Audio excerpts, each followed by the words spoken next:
of the Obama people knew that there was this corruption issue with Joe and Hunter. And when Trump brought it up, they impeached him for it because they wanted to cover for not only Joe and Hunter, but Obama.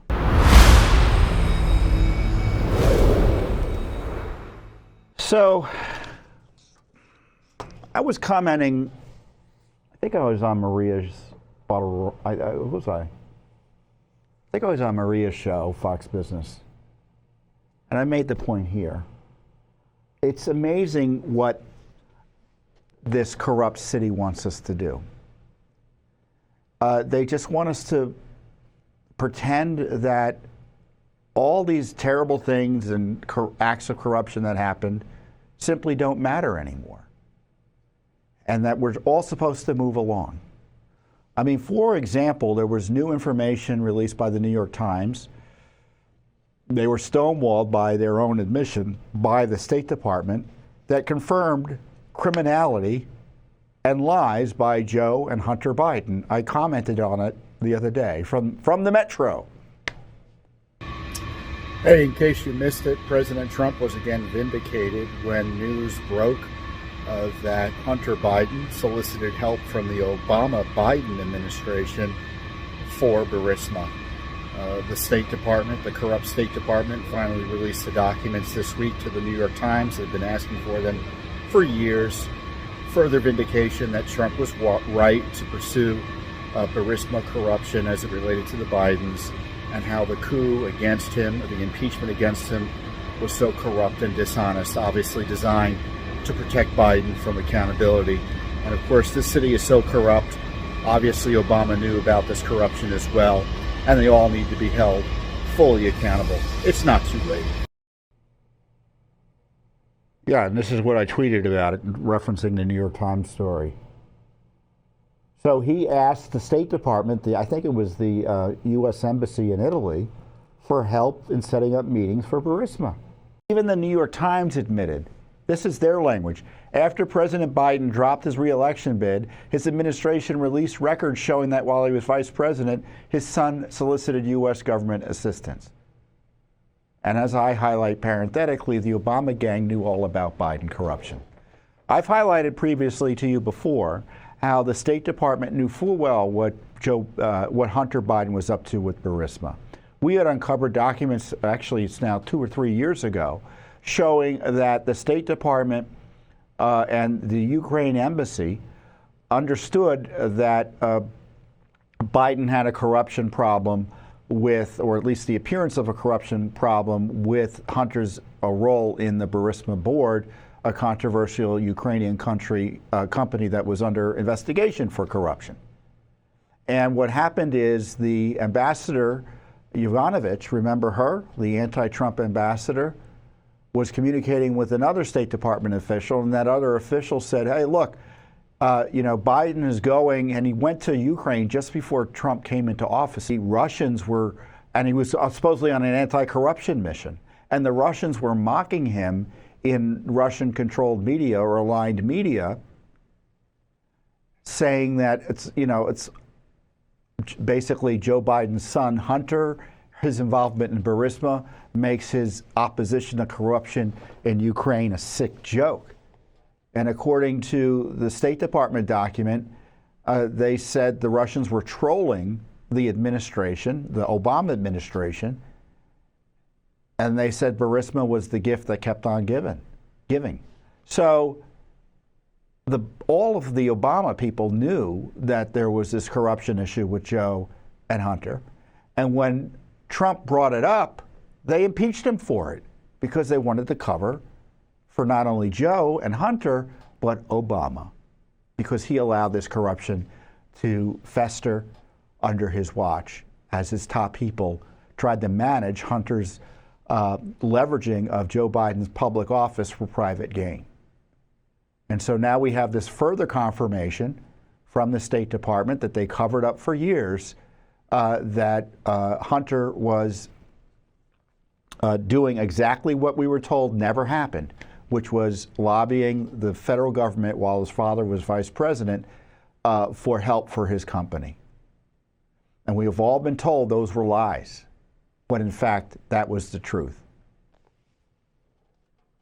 And we have new information coming out from the corrupt Justice Department investigation of Hunter that was curtailed and restricted in a way to protect Hunter and Joe from full accountability for this foreign bribery scandal. That Hunter was doing this repeatedly with other countries, including Romania, for example. And his work for Burisma with Italy and lobbying the U.S. government, those are other bribery issues, or what they call the Foreign Agents Registration Act, that weren't pursued by this corrupted Justice Department. They let the statute of limitations lapse. So it's good there's something going on, but the only reason anything's going on against Hunter Biden, whether it be those gun charges that he was convicted of or the tax charges he's currently facing, is because their corrupt scheme to shuffle it all away through a sweetheart plea agreement was blown up by a federal court judge in Delaware who asked some intemperate questions. I shouldn't say intemperate because they were really basic. And the whole thing collapsed under the weight of its own corruption. And so they were kind of forced to do these bare minimum of indictments against Hunter.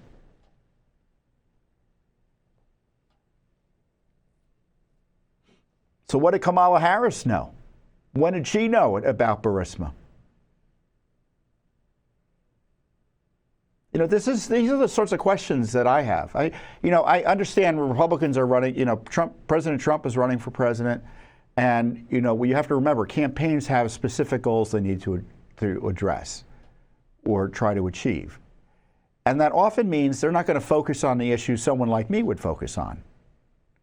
And this is why it's important to have an independent civil society, independent groups who raise these questions because they deserve answers.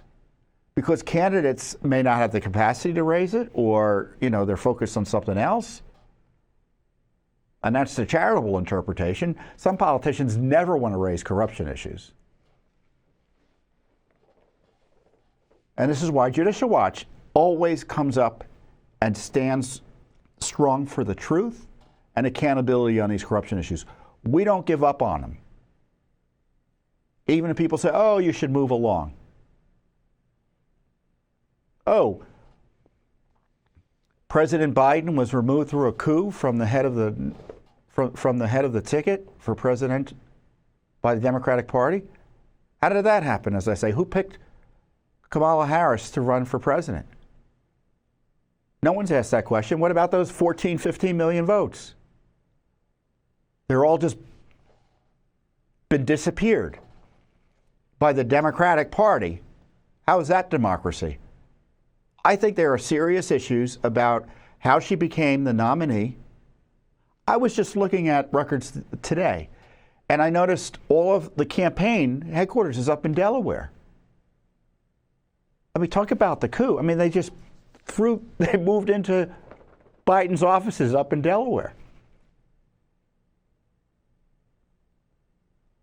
And I know the media is complaining, and many others are complaining, that Kamala isn't wanting to talk. Why should she talk? It's perfectly consistent with a coup.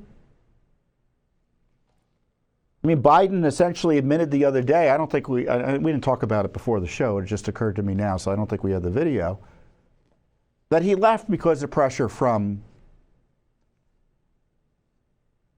Nancy Pelosi. And then Nancy Pelosi had a video the other day, or an interview the other day, where she says the letter that Biden resigned with didn't sound like Biden. Who is running the government right now? We're supposed to forget about Biden's cognitive difficulties, his disability? I don't think we should forget it.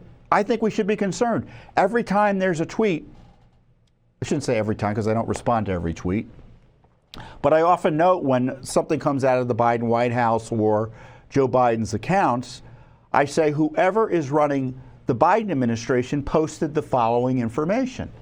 Because I don't think Joe is running the Biden administration. And those are the sorts of questions I would have for Kamala Harris. And of course, where are the Republicans in Congress, the nominally opposition party?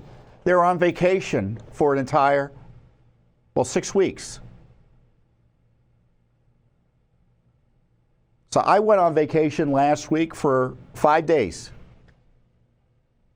They're on vacation for 6 weeks. The House Republicans won't get back to Washington, D.C. until September 8th, after Labor Day. I think that's the date. How much vacation do you get? We have inflation. We have this assassination attempt crisis. We have the border invasion. We have the coup on President Biden. The obliviation, I call it obliviation. It is a word. Obliteration is the other way of putting it. Of the 15 million votes in the primary.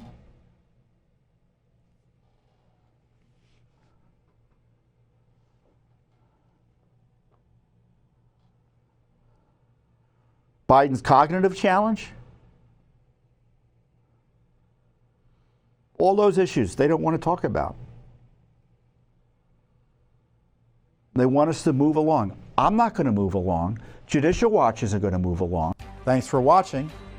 Don't forget to hit that subscribe button and like our video down below.